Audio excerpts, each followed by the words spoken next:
Dito sa portion na ito, mas malalim na.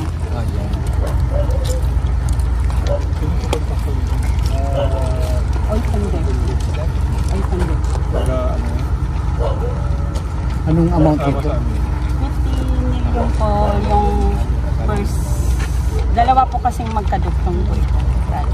Yung isa, 50. Itong isa? 50 din siya. Bakit hindi lang iisa na lang yung na kontraktor? Para iisa lang. Isang kontraktor po ito. Nueda? Hindi sir. Oicondep po. Ibang kontrata na po kasi ito kaysa doon. So package lang magkaiba? Package 1, package 2? Hindi kasi sir, iba namang pondo yon.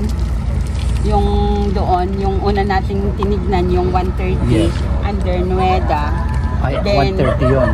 CIN 130. Ito po is CIN 25AA0165 and CIN 141 po. Bakit yung isa lang naman na guys? Bakit tatlong package?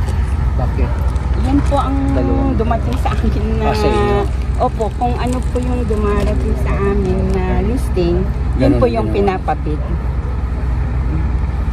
Warranty, pero ang nangyari nung nasira, nabayaran mo, yes, bagong kontrata ulit. Kasi considered na yung force majeure sir kasi malakas yung yes. Hindi naman natin inaasahan saka maraming circumstance yung factor kaya naging nasira agad sir kasi may mga dito sa bahay-bahay may mga hidden yung kanal na lumalabas dito, hindi naman namin hindi namin nakita, hindi sila sabi ng yun sir, kaya ito sa example ito sir, bigla kami dami biglang lumabas ng tubig galing dito sa bahay. Tanungin natin sir doon yung mga bahay dito. Hindi ba kino-consider yan sa insurance? Kasi sa sasakyan, di ba maalala nyo yung may acts of God na rin na kasama sa insurance yun. Dapat pag-aralan nyo rin na you pay more sa insurance pero at least the insurance should cover yung mga force majeure na ito. Hindi, di ba sa sasakyan, meron na yan eh. Sa insurance sa sasakyan, di ba? Force majeure, meron yan. Yung Typhoon Ondoy, yung nagpatong-patong yung sasakyan sa Providence Village, di ba? 2009. Oh.